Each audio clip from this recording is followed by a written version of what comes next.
council meeting, which is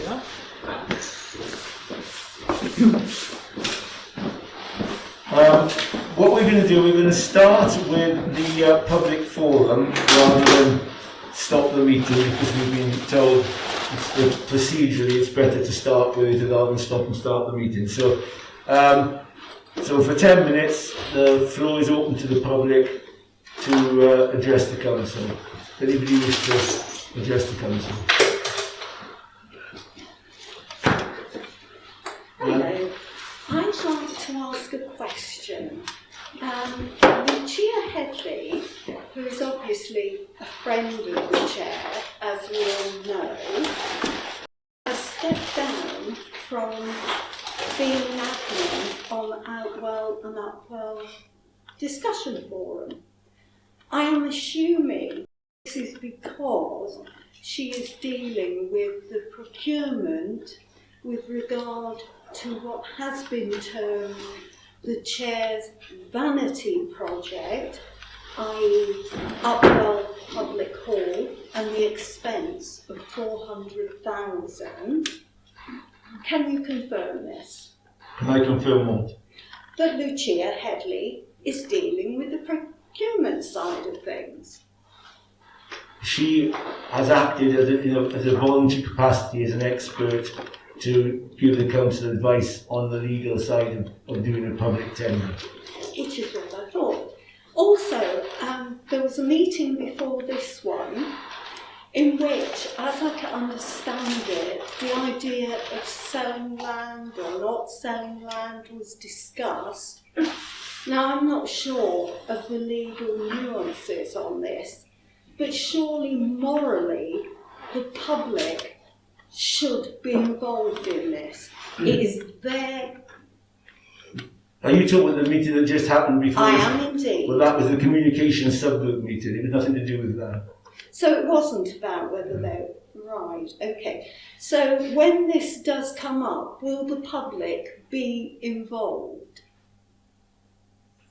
At the moment, no decision has been made on how we're going to proceed with that. So I can't give you a guarantee of what's going to happen, but we aren't going to do anything in secret. That's very good to hear. Thank you. And I just point out, I've only ever met Lucia once in my life. She's not my friend. Well, I was... Can I come back on that? No. I would... Whether or not I can, I was informed that she is a friend. I said I've only ever met her once in my life. So, anybody else in the public want to speak? Yes, just report that the video that we posted through with link through the Upwell Parish Council website for the 8th of November has had 241 views, and the video for the 13th of December has had 234 views as at today, so that's quite promising. It's also beneficial, by the look of it, to have this media utilised, because, for example, the Upwell Tram Project Phase 2 has had 4.2 thousand views. Now that is very beneficial for the community, so I would encourage that we have more use of this media. Okay, thank you. Yes, we did have the first meeting of the communication subgroup prior to this, as I just mentioned, and as you know, it was suggested to this council about 2 months ago, 6 weeks ago, something like that, that we should stream the meetings, which I know you've been aware of, and we've agreed at that meeting to investigate the practicalities and how to do it.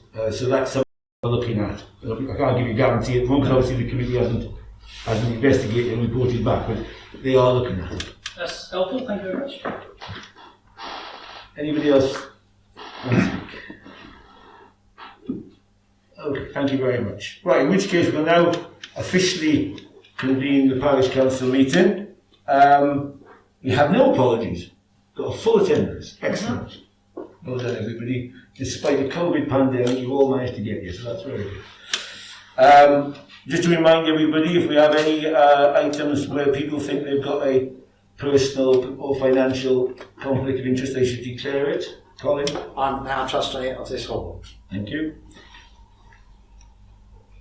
Thank you. Just keep it in mind if something comes along when you start to speak. Okay, next item is to approve the minutes from the last meeting. They were circulated a couple of weeks ago. Is there any amendments people feel we need to make to those? All happy to approve these? Yep. Thank you. Thank you. Right, action on. Right, the first item on the action log is the village feature on the riverbank opposite the church. We've now, just to bring people up to date on this, we've now got a date for when the ground is going to be cleared, the tree taken down and the land cleared. So I think probably once that's done, we should reconvene the group that we had meet the other day to plan the next stage, to see where we've got to. So now some people were drawing up some plans, you know, how far they've got yet. Yeah, Graham was going to do that with some help when you were there, was it? Yes, Okay. So what I suggest we do is once once Tim's done that job, we'll email everybody and get a new date to another site meeting, hopefully with some plans so that we can then discuss the way forward with that. The next item is to do with the signage on Taunton's Road. Is there any update on that for me? I'm not aware. Chris, isn't it? If anyone... Chris, it's Chris, I didn't see you. Oh, there you are. Sorry, I didn't see you there. You have to excuse me on lozenging, post-COVID. Yes. First cough, if not. Other than the fact that we had a dispute as to whether it was, or difference, whether it was a staggered champagne or not, the last I heard that they'd been commissioned, so it's a case of waiting for the signs to be delivered to the yard in King's Lynn. Okay. Right, so it hasn't been done yet. Perhaps, could we just ask the highway, do they have an update on when that might be? Thank you. Yeah. Any update on the map board, Rob? No, not this moment. Okay. I'm waiting. I'm going to have a chat with a gentleman approached me at the end of the last meeting. Said he may have an option where we can discuss with somebody that we can get this done. But that's as far as we've got.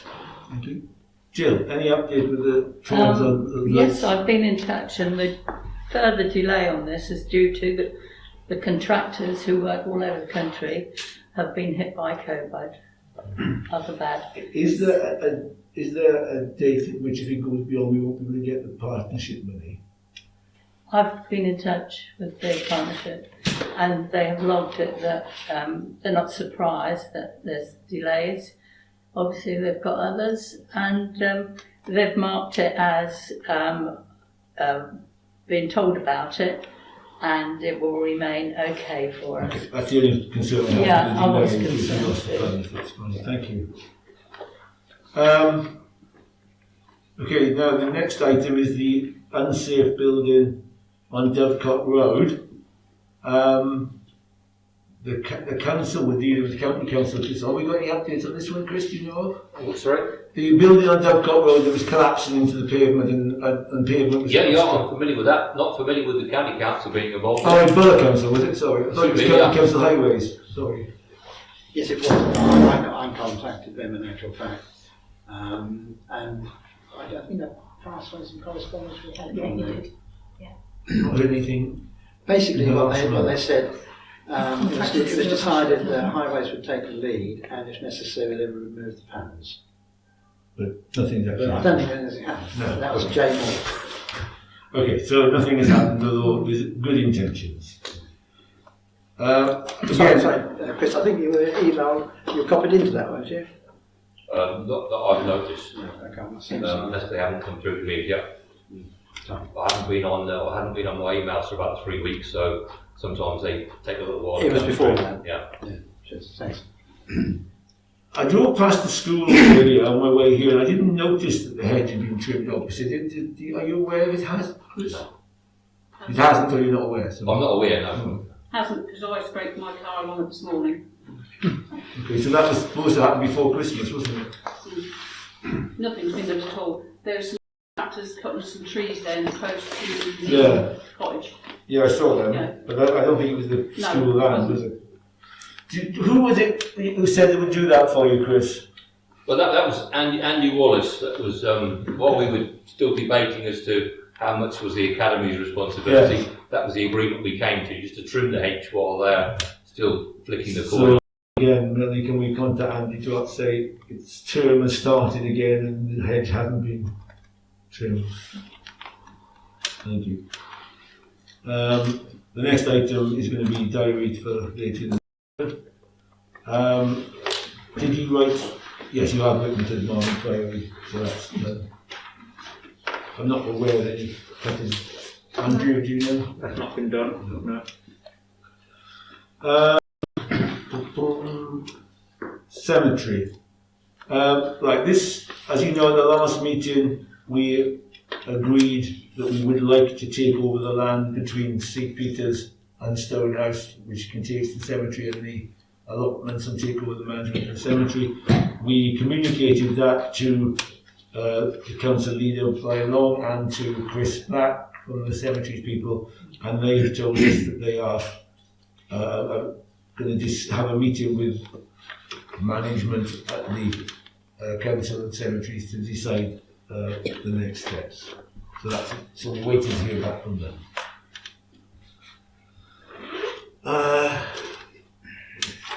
What's the steep up one? The next one is Dodge Style. I don't think there's been any change with that since the last meeting. Right, the sound camera was loaned to Wellney, but I think it's back now, isn't it? It's been returned, yeah. It's been cited in Upwell, I believe. It has been cited anyway. I got it back from Wellney a couple of days ago.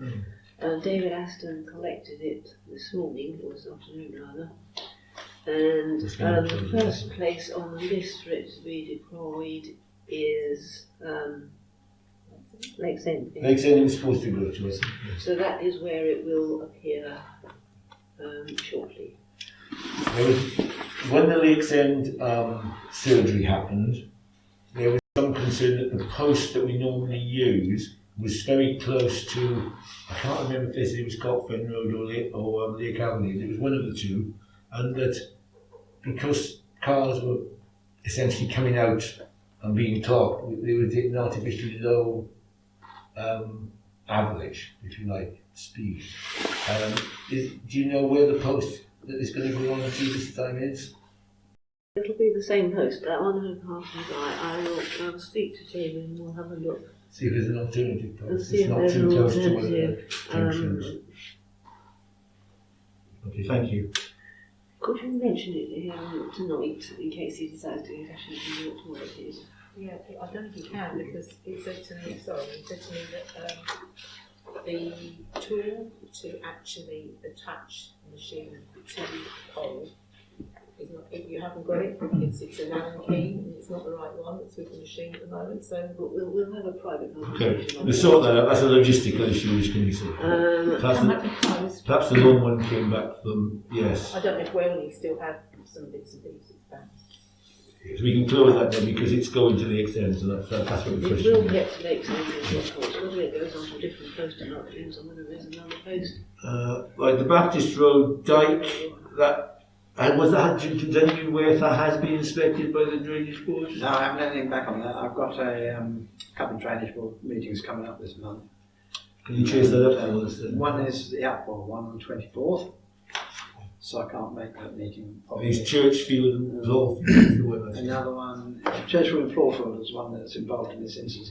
At the moment, I think there isn't until April, so I mean, they keep. Sorry.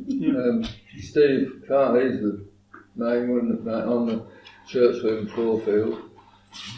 They have been asked, it's via David Thomas, to ask for somebody to inspect it. Yeah.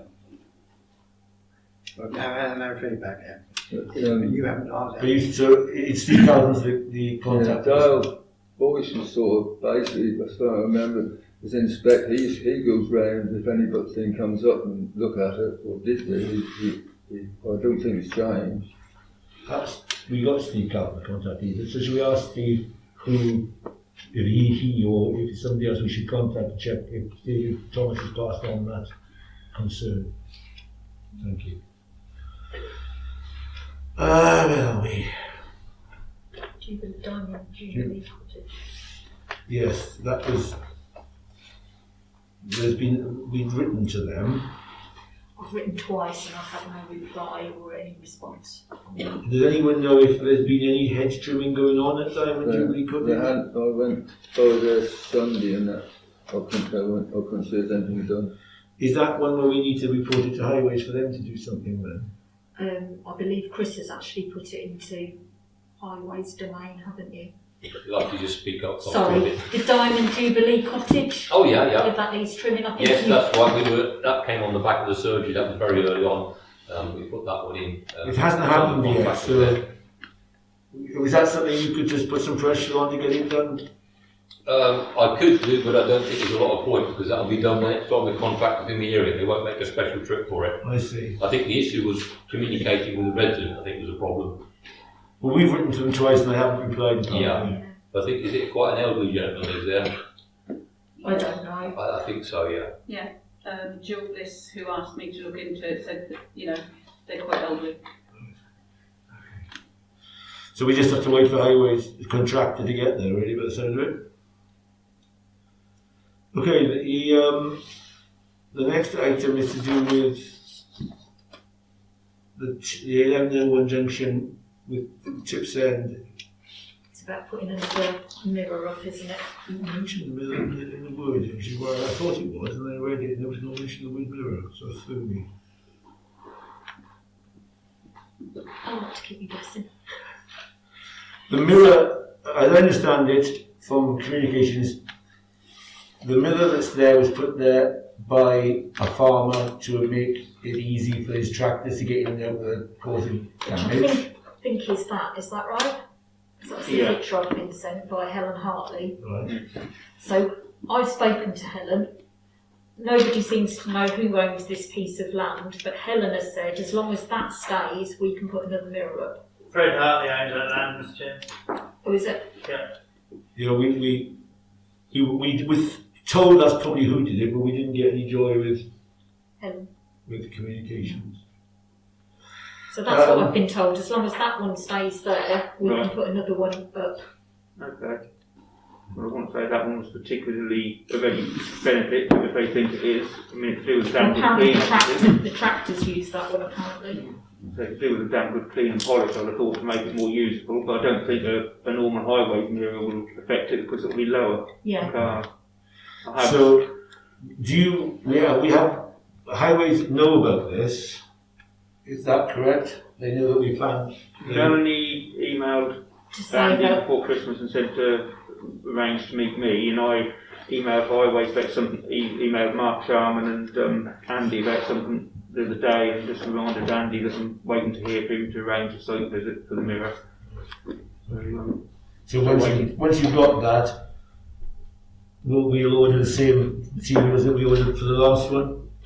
Apart from you supplied the pole, didn't you, for the last Yeah, one? I don't know if I've got another pole, but if not, we'll get the mirror and a 2-inch pole to put on.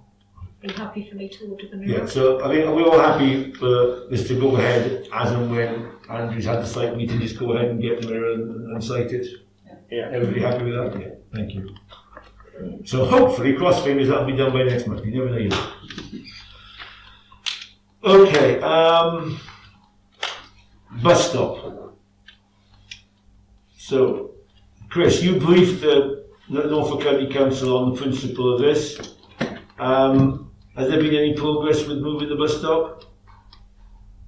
I don't think they're going to physically move it. It's down to you guys. You own the bus stop. No, I meant, but that's the shelter. I assumed there was some post or something to say to the bus company, officially their bus stop is moved. Yeah, no, I don't think there's been any issue as far as they're concerned. They just want the agreement as to where members would like to go with this precisely. I've given them a ballpark sort of area as a suggestion, and they're quite happy with the principle.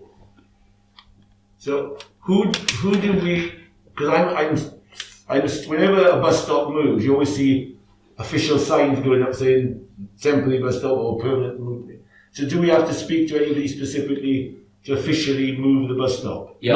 Not the shelter, but the actual In bus the stop. first instance, I think you have to sort of formally notify stroke request that you're going to, or you wish to move the shelter, and obviously relocate the stop. I think, and then highways will take it from there. Okay.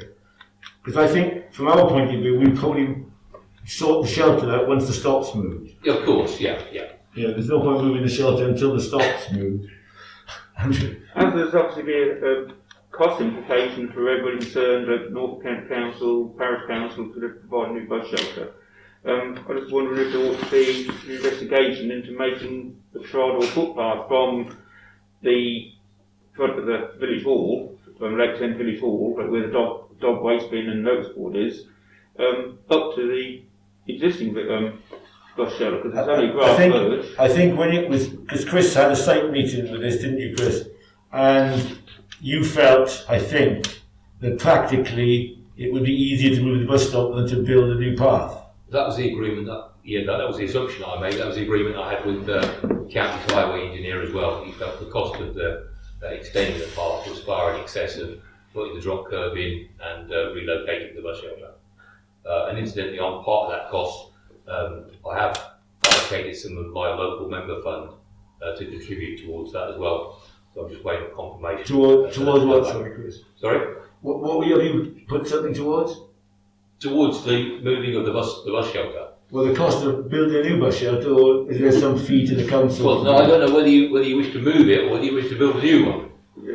Well, we'd like to move it, but we think if we try moving it, it'll fall down. So we think we'll probably end up. Well, you can have the money whether you wish to move it from me or whether you wish to build a new one. I don't mind what you do with it. Okay, so what you said, what you're talking about, you're contributing towards the cost of a new bus shelter? Yes. Right, thank you. Yeah. If I could just add, quick on that decision, because that money will be gone from me by early April.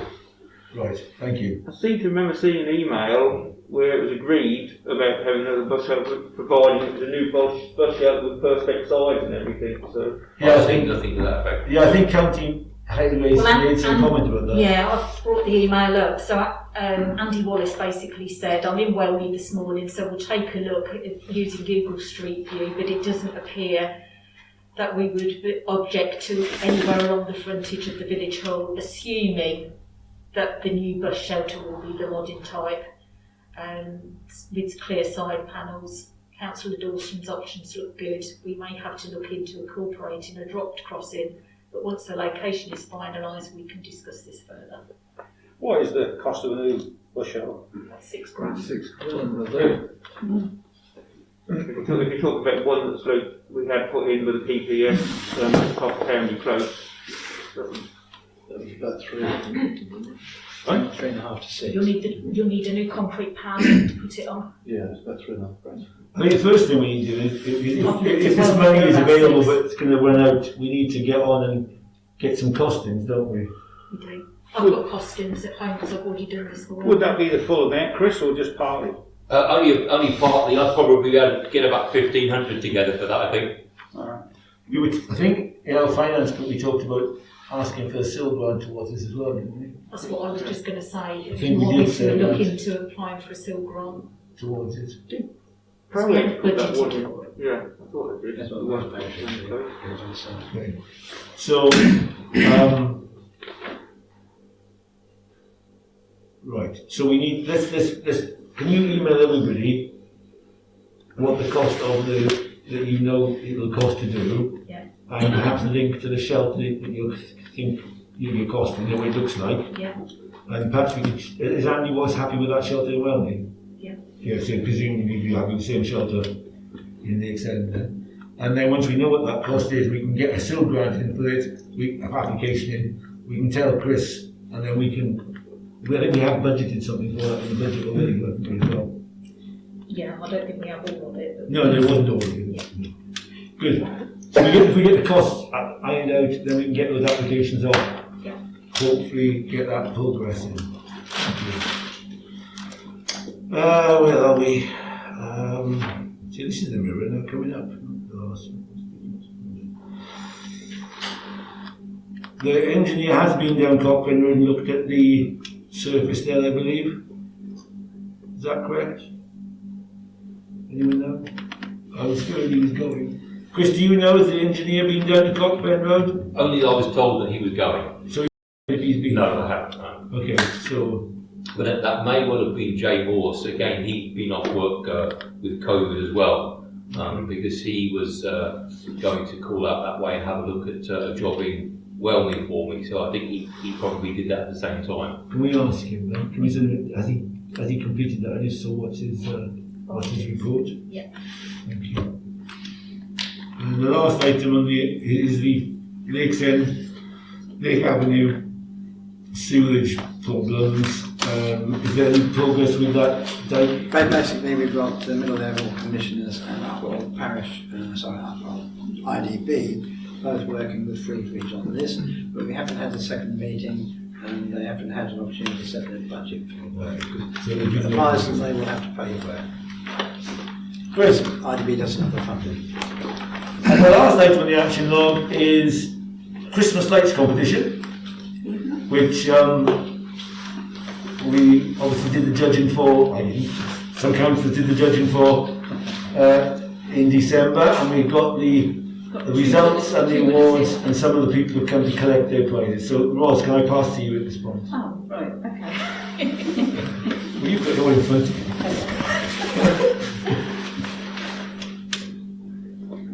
Well, Rob and I had a ride round at the 19th, and we went all around the parish.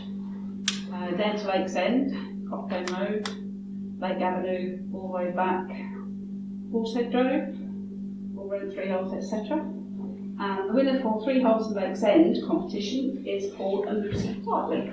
Paul is here to see.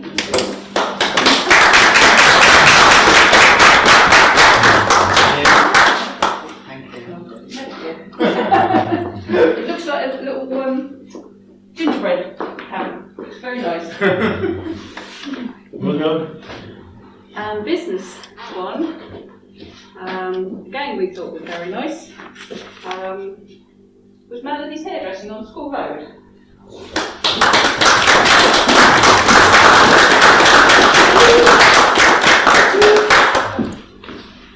The winners for the house lights for Upwell was Barry Wright. Unfortunately, Barry's been in hospital very ill, but I said I will pop round with the trophy and the certificate. Thank you.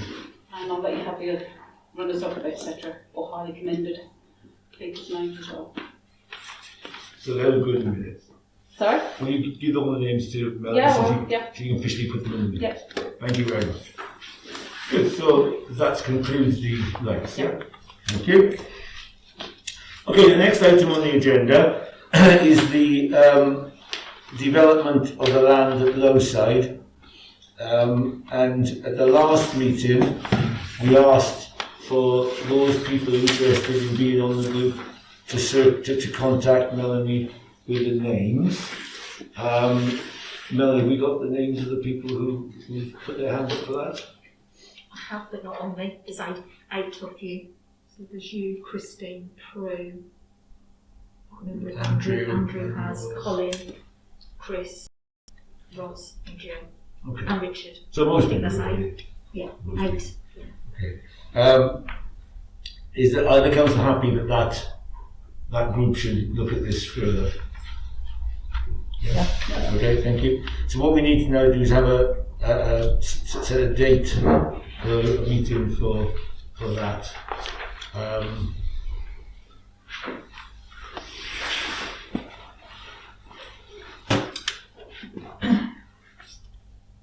don't want to leave it too long, do we? No. Do you want to do it on a Monday? Is Monday good for everyone? Yeah. Will next Monday suit people? 17th? 7 p.m? Again, we'll it's 8 people, isn't it? 8. I think we could probably do 8 safely next week, wouldn't we? Yeah. Another potential booking there.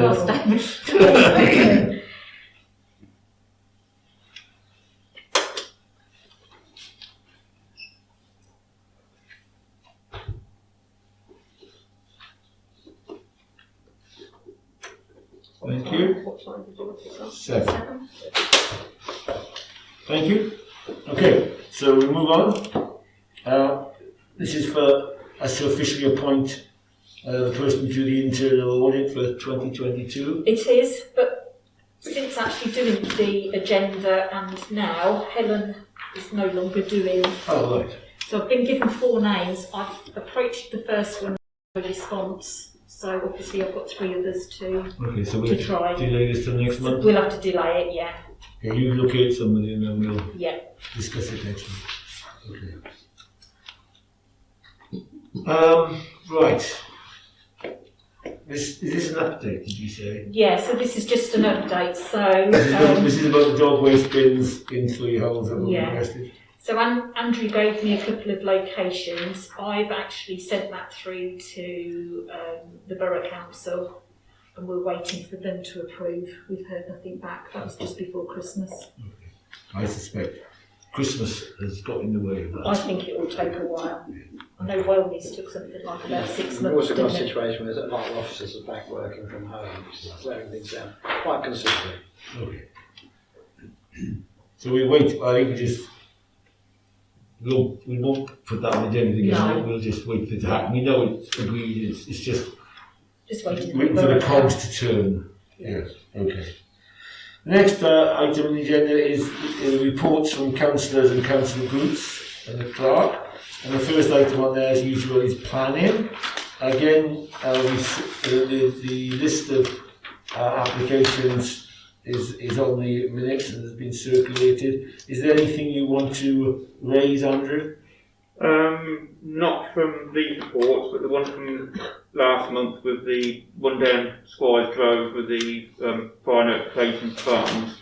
I think the applicant has been advised to withdraw the application because planners have noticed that the existing barns that they intended to use for dwellings would need substantial rebuilding, and also the demolition of the new barn, which they tried to put in. They said that that wouldn't make any difference to the actual policy, that makes it in not an appropriate site anyway. So I think we'll probably be seeing that one withdrawn again. Okay, so that's not going to proceed at this stage. No. And the other ones, and these are the ones, there's nothing to comment on any of these?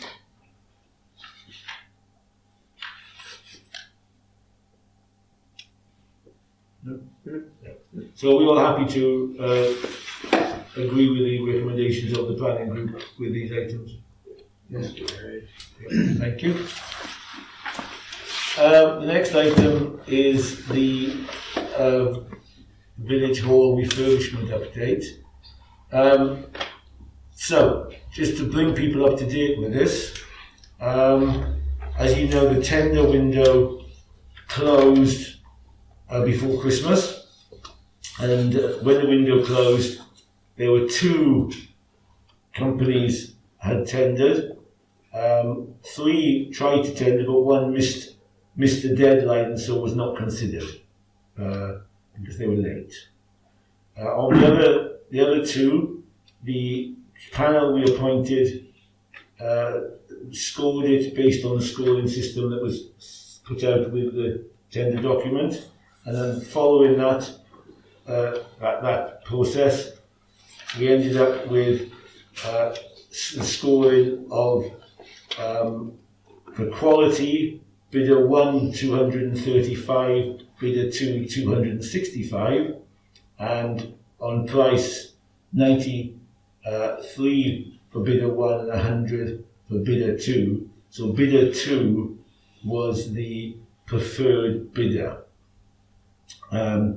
Now, we haven't decided if we're going to go ahead with this yet, as you know. So but what this has now given us is a figure which we need, which is what it's going to cost if we went with bidder 2. And obviously at that, now we're in a position where we then need to discuss if this is affordable, and if so, are we going to go ahead with it? When we did the evaluations, it just seemed as, ask a bit of face really. It was like, we never see no tenders, we never see the price, all we did is evaluation on paper. So we that's the way the tenders for the cost, what we're going to get done. The public sector, we were forced to go down the route of public sector tendering because of objections from the public, and so the way it was done was following public sector policies. It's a strange way to do it myself. Well, that's, you know, we've done it by the book. We've done it by the book. So all the process has done is it's ended up with one contractor who we've selected as being the best to do the job. Now we need to decide whether we want them to do the job or whether we don't want to do the job at all. That's essentially the choices we've got in front of us. But we don't know how much, who's charging. Well, we do know because I've got all this bit of paper in front of me. Oh, right, yeah, but we never had that. Right, that's what I was about to make. We haven't seen the cost. No, and I think until I'm not supposed to divulge anything on this document other than what I've done until the bidders have been told the outcome. Again, this is public sector rules. What I suggest we do is communicate, agree that we agree the preferred bidder is the one who's preferred, which we need to do today, and then that will be communicated to the bidders, and then we need to get together to then decide what we're going to do. I still can't get it. I can't see if you can have a preferred bidder when you don't know how much he's bidded for the job. So because he was the cheapest, he got 100% for cost, whereas the other person got 96% of cost. But we Because he didn't was know more that. expensive. We didn't know that. We didn't know that. No, you were moderating on quality. The cost was arbitrary because there was only two, and whoever got the lowest bid was 100%, and the other person got the score based on 100%. So that they got 96 because they were more expensive. All we did is evaluate on quality, on paper, Yeah. and told us how good it was. It was like, well, it wasn't Richard. It's the way public sector bids are decided. You assess the quality of the bids. Then you wonder what the public sector's in the state is. Well, I don't disagree with you, but we were doing it a different way, and we were stopped from doing that because it was pointed out to us that we weren't following the rules. We've now followed the rules. We might not like the rules, but we followed them. But without knowing what the costings are. But we haven't decided to do anything. What we decided is who is the best contractor based on their tenders. Well, if we can't afford to do it, then what's the point of having got to? Well, the point was, until you know how much it's going to cost, you can't make a decision on whether you're going to do it, and until it's a sort of a circle, isn't it? Well, we still don't know what it's going to cost. Only you do. Yes. How do you even know he's the best contractor? Well, because it was moderated by 3 people from the council. Who we tried to look at a tender, which we never saw. We never saw a tender, so we can't. You didn't see a figure, but you saw everything else, didn't you? No, we never see what was going to be done to the hall. We never see anything. Well, they were doing what we asked them to do in the specification. Yeah, we didn't know. Did you know, Richard? No, we haven't seen the specification, so. We never see any specification. The specification, what we agreed at that meeting we had in October, was it? I can't remember. October. We sat down at the big meeting and designed the specification, if you recall. And that's the specification that went out to the builders. And then they put in their tenders based on that specification. It just seems a bit to me. None of us have actually seen the specification, though, have we? Yeah. No, we haven't actually seen the paper version. What you need to see when you're doing business projects, and Richard will tell you the same. That paperwork that we all saw at that meeting, the one that we brought up for the previous tender, the one we did in the summer that got stopped, that was the specification, plus the items that were added at that meeting. That's right, we embellished it a little bit, we had Yeah, so it's exactly what we put out first time, plus those extra bits that we put in at that meeting. That was the specification. It didn't get changed. I just think it would be beneficial for everybody to have a copy of what the tenderers had. So, you know, I can see where you're coming from with the pricing and all the rest of it. As I say, I took advice on this. I once moderated for the CCG on a big contract, and similarly to you, as a person doing the moderating, I found it a rather difficult process. But that's the rules as laid down in legislation, and we have followed the rules. Oh, so what next? Well, the next is we should have a meeting now to discuss what we're going to do. Right. So what we will do is tomorrow, I will get Russell, our architect, to confirm to the bidder 2 that they are the bidder who's made the best bid, and that the council are now going to, because that figure is higher than we originally thought back in the mists of time, higher than we originally thought when we started, we're now going to look to see whether this is affordable or not, and we will get back to them once we've had that meeting. That's basically where we are. Yep. But the other thing we can't make a decision on until we get the result back from the, do you remember last meeting we agreed we would find out if we could get a loan, because obviously we couldn't get a loan, it was dead in the water anyway, and we haven't had a reply to that yet. So until we get that reply, we're also in a situation where we can't make a decision, because it's clear we can't sign a contract until such time as we know we can afford to pay it. We've got until the 3rd of March before the bid expires. There's another round of silt applications. Yeah, I'm going to try and get some more money. You're going to have another portion. But I think this time it might be more difficult because we've already had one, and also a lot of other people are making bids now because obviously they've tried to open it up a bit, haven't they? But we'll certainly have another go. Do we actually get to see this, what the tender has had at some point? Yeah, absolutely. Yeah. When does that happen? Well, I can get somebody to send it to you tomorrow if you want.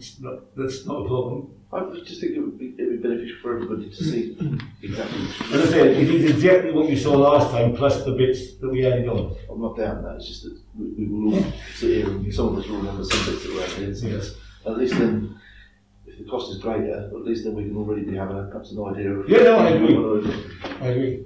I'm quite happy. I think when we have that meeting, we need to have all see those documents and all be aware where we are. But we can't really make a decision, as I say, until we've got the results of the application for the loan. Because if we don't get that, then clearly we can't proceed. There's no point having long meetings discussing it if we don't know we can afford it. So I think the first thing to do, just wait for the response from the Public Works Loan Board. If they say in principle we could, then we need to have a meeting and discuss if we're going to do it.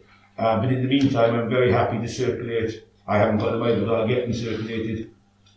The documents that went out to the contractor.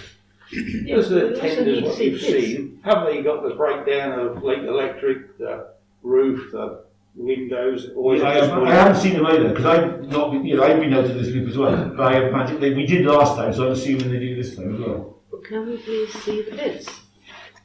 Yes, not yet. We can't. But we can do once the bidders have been told. Right. Well, as soon as the bidders have been told, then could you please arrange for the bids to be circulated so that we all have had time to consider? Yeah, as I said, we will do all that, but there's no point setting that meeting until we know we can do it. If we can't get the money, we can't do it. Therefore, there's no point us having a meeting. I don't agree. I think we should see the. I just said I was going to send them all out. The other thing to consider is the planning application. Yeah, that's it as well, isn't it? That needs to be approved before anything goes ahead. Absolutely. Yeah. Good point. I forgot about that. Good. Okay. So that's where we are with this. What will happen is I will get the tender packs circulated to everybody. I'll ask Russell tomorrow. I can't guarantee he'll act tomorrow, but I'll ask him tomorrow. And once the bidders have been informed, I will then share this document with the council.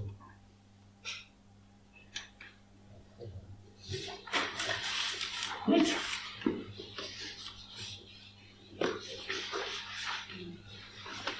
Where are we?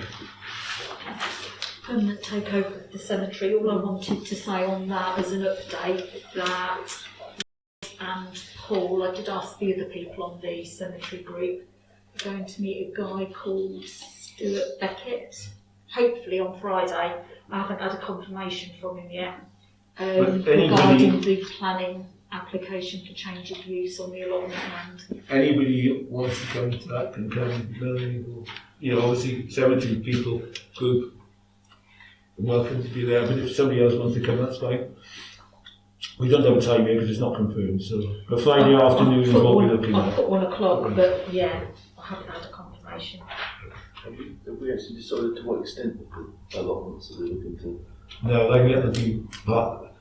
The planning application will be for, I imagine, for a significant chunk of it, but we want to then use that whole chunk in the first development. Well, I think last month it was limited that the application was going to be to extend right through to Stonehouse Road. Yes, I don't. What meant to be? I know. We said we were going to take over the land all that stuff. I can't remember if we said, yeah, the planning commission can go all the way up, but maybe it was. I think the planning permission is for the whole of the allotments, Okay. and then of course once we've started it, we've started the planning application. Okay. I think that's what he advised on the day. But, fair enough.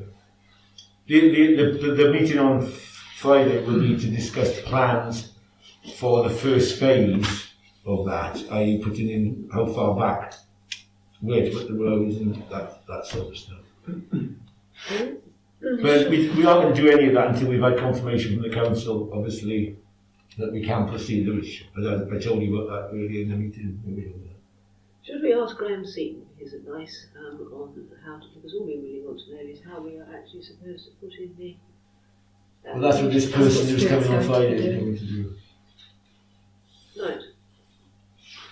Obviously, we can get competitive quotes to actually do it when the time comes. Yep. Okay. Thank you. The next item is to note health and safety issues. Anything you want to bring up at this stage, or just usual process? Obviously, as you become aware of them, either report them yourselves on the website or inform us. I know Rod has responded to this as well, but I think Oh yes. we've got, I think 3 of us got a phone call from the lady that owns Giant's Pantry. Oh yeah, I got 3 photographs and Yeah.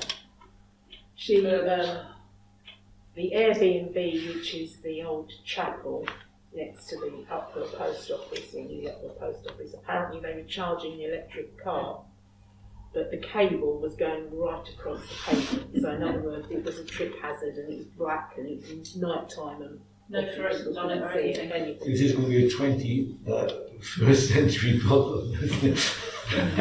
You know, electric car charging is a thing of the future. Plus the fact that he was half on the path anyway, footpath. Can I suggest that, I don't know who owns the chapel, but can I suggest that we write to the owners of the chapel and suggest that they ask their hirers in future not to do it? Well, if they're going to do it, they need to make it safe, don't they? Yeah. I mean, it's probably had a reason to say they can't charge the car. I mean, they need to do it in a way that's safe for the highway. The owners of the chapel, all they need to do is divide one of these ramps which have a channel underneath that you put over the top of cables so that people can do it. Because I saw it yesterday morning, still connected up, and I think the main issue is that because it was a coiled up cable, all they did was uncoil it, so it was just coiled up across the path. It wasn't even. Yeah, I saw the photograph that Rod put on, and if you didn't know it was there in the dark, you could easily trip over it. Yeah, that's a good. So as we say to them, it's likely they'll get further rentals where people might want to charge their cars, so it would be sensible for them to provide what Andrew described. So they can do so, unless they've got a proper charging unit in there, that's basically nearly a waste of time on a 13 amp plug, because I think it takes about 27 hours. It takes about 5 hours. I've got one. I charge it in my garage at the minute.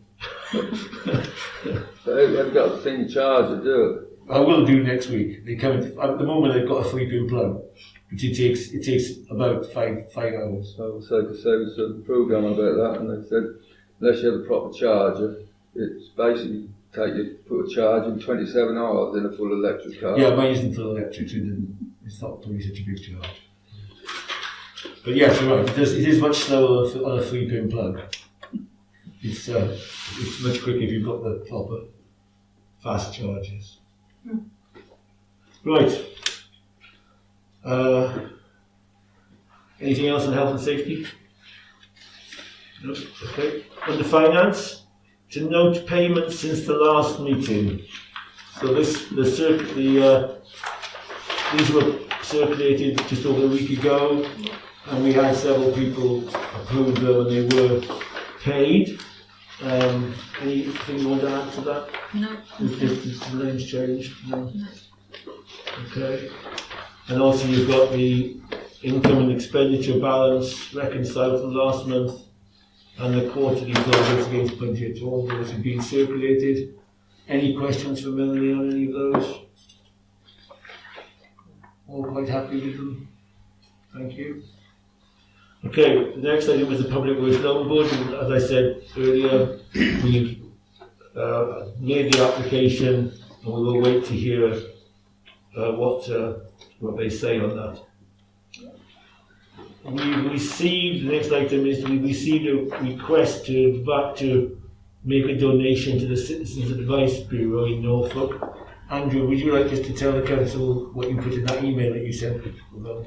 Yes, many years ago, Citizen Advice actually used to run out of Upwell Health Centre on a regular basis, and we used to make a donation then to that particular branch. But prior to that, and since that, we've not made a contribution when we've been asked, because it just goes into a general pot and doesn't necessarily, there's no truth or not necessarily benefit individuals of Upwell. So in the past, we've had a request to say it doesn't fit the Parish Council's remit to make a donation, and there's no proof that it directly benefits residents of the parish. Yes, I remember that's what was said last time we had this. Is everybody happy that we declined to make this donation? I did actually speak to a friend of mine who works for Citizens Advice in Signage, and I said about the information that we'd received, and she said there was probably 204 issues, but she said one client could go in with 4 or 5 different things that they want to sort, and so she said, I would think some people from Upwell would go into Wisbech, but she said not everybody does. Yeah. You know, so I've got a feeling this is Norfolk. this is Norfolk, wasn't it? Yeah. So it wasn't, to forget our parishioners, we tend to use Wisbech. Yeah. Freudian slip going back to my previous life. Okay. So again, is that one of the council that we don't make a donation? Have we spoke to Citizens Advice about coming out doing mobile clinics? We haven't. Should we? They stopped coming to Upwell Health Centre because I can't remember why they stopped. We didn't ask them to stop, they stopped. So I'm assuming they had a reason for not logistically doing it. Probably lack of use if it's like anything else.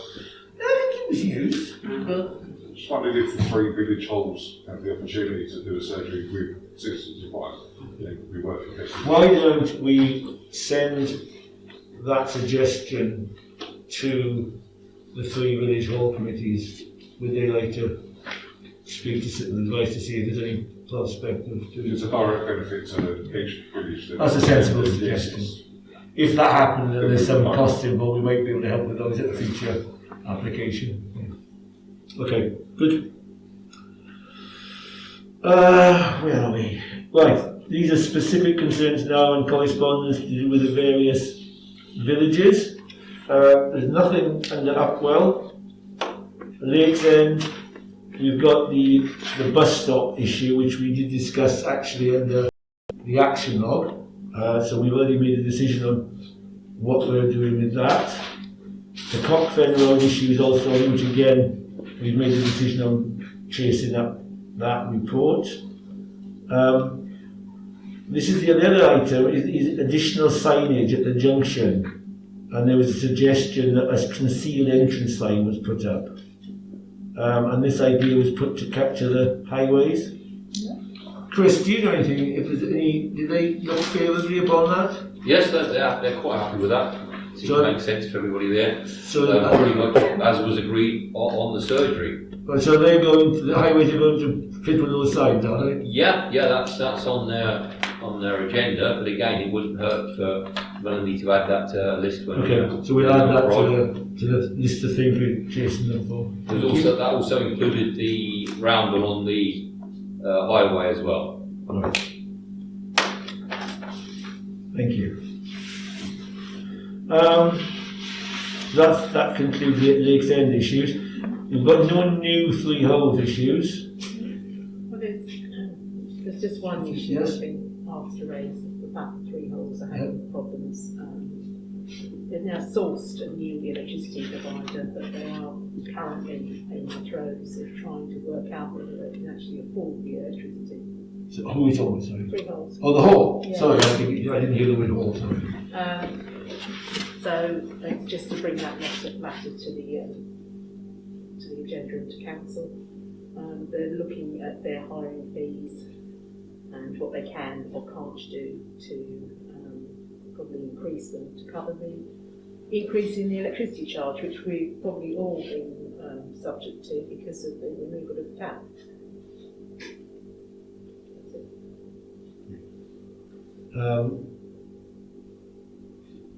We obviously have, for the first time from April, going to have our new grants procedure in place, and there is a small budget set aside for grants. If once I think the figures, we need to know all the figures and things, but that would be the way forward. Would be for the whole committee to get hold of our application form and submit it to council if they want some financial assistance with that. That's the process we put in place for the first time from April. Right, any other issues with freeholds? Paul, just going back to one, well, I was asked before Christmas about a sign at the top of Baptist Road and near the Globe for AD Hurst. They've got the HGV haulage down Baptist Road. Like KJ Curzon's got, because they're a bit bothered about some of the lorries going along School Road. Right. But there's no actual sign. I think Highways put one up for KJ Curzon's. They did. Yeah. I did email Andy Wallace, I think, and Jason Morse. I've not had a response. Right. The benefit for the village is we obviously don't want HGVs going up School Road. No. So they're sort of conscious. It's just because there is quite a lot of traffic to it, especially since they've had the Amazon business, isn't there? Yeah. So what we need to do So would is that be in the same place as the other one? Yeah. Yeah, they're actually within a few yards of each other's establishments, so the signs will be the same. So. I did suggest to them that they also put one on, if they ask Peter Dorlan, put one on his fence, so when they come down Baptist Road, they can go left and not right. Right, well certainly we can do that, that's not a problem, asking how you can do that. Anything else? No? Okay. Items for the agenda again, if you've got any, give them to Melanie before you go or over the next 3 weeks before the next meeting. The next full council meeting is on the 14th of February, but we have obviously scheduled some other meetings just now. If you remember, we've scheduled for the next 2 Mondays, in fact. So the communications group in 2 weeks' time and the planning, no-side planning meeting next week. Right. If everybody's happy, we'll close the meeting at 8 o'clock.